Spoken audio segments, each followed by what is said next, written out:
Where others may doodle when bored, I strived for something much greater. In place of the spin wheels, checker patterns, loop-de-loops of shapeless scrawls and scribbles, I composed words. A short story, to be exact, restrained only by the boundaries of the objects upon which I wrote. I wrote whenever I could on whatever I could. Oftentimes, these limited spaces reduced my scholarly pursuits to short snippets, each written on their own unique palette.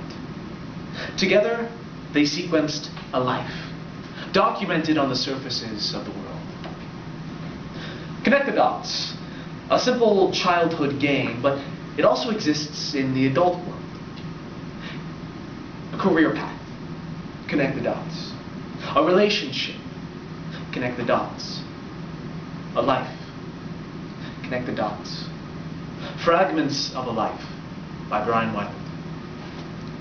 On the back of a fortune cookie insert, he was never happier than at this moment with this woman. A post-it at work. He hated his job. Short of feeding his genitalia to a convention of ravenous guinea pigs, he thought coming to work was a very close second. Margin of the times. When she moved in, things changed. He changed. She changed. Things just changed.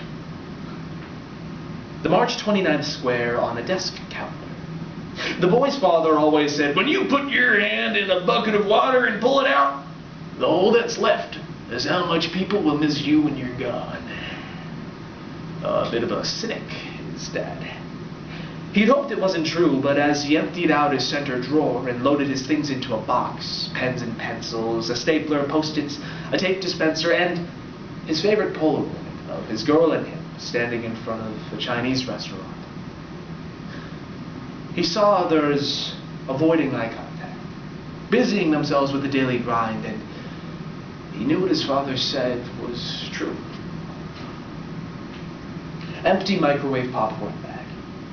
She started spending more and more time in front of the computer. From the glow of the monitor, he watched as she flick-clicked a rapid type response to an unknown, unseen competitor. The napkin at Starbucks, all space used. There she sits in the corner, piston stiff, greasy black hair, a vertical blind over thick-rimmed bifocals that ought not to be worn by a girl in her early 20s. She's reading a library-issued paperback with the cover folded, hiding the truth that she has a passion for passion. Several dog-eared pages reveal the fact that many teenage boys have checked it out in the past. She feels his stare and glances up, catching him in the act. She smiles and he fantasizes about all the things she's thinking about him after reading a book such as that. She rises and waves. He waves back and his heart picks up his pace. His heart is racing, his hands are actually sweating, and his mind is racing for a clever opening, his mouth void of moisture. She nears 10 feet. It's so silly. He has a girlfriend, and she really isn't all that attractive, but still, to be desired.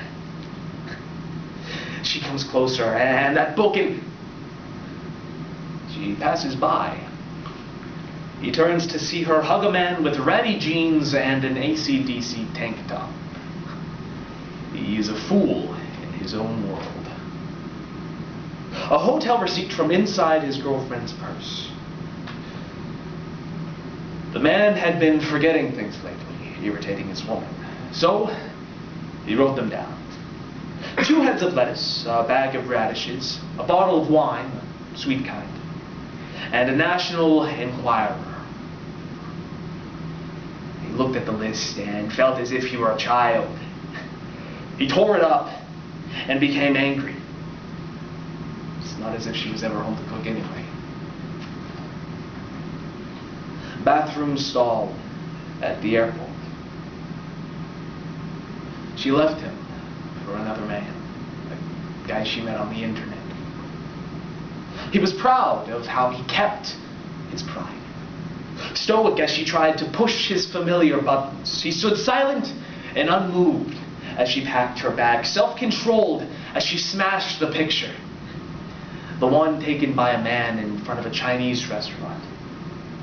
Impassive and unfeeling as she spat in his face, All this until he cried, a blithering idiot, begging her to stay as he drove her to the airport. Ghoster at a bar. Stale peanuts are a lot like love. Even when they've gone bad, you can't stop eating. Edge of an eviction notice. Dominoes are funny things. You stand one alone, knock it over, and it isn't very exciting, almost a non-event. You can withstand the impact on the universe by either ignoring the wooden tile or very simply standing it up again. But take this very same domino and invite 2,000 of his closest friends, stand them in single file as if awaiting opening night tickets at a Harry Potter movie. And when one falls, it is mesmerizing and cataclysmic all in one. One hits, and then another, and another, and another, and you can't stop it. Fumbling fingers only exacerbate the problem.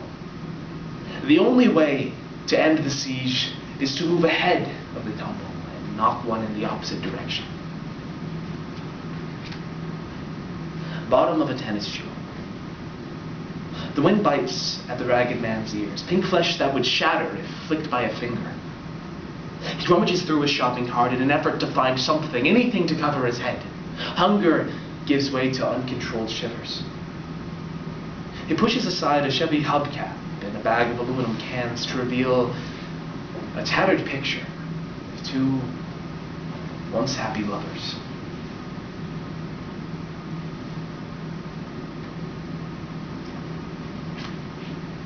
Inside a large box, tucked next to an alley dumpster.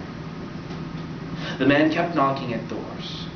He was clearly in distress, but each time as he opened his mouth to speak, he was ignored.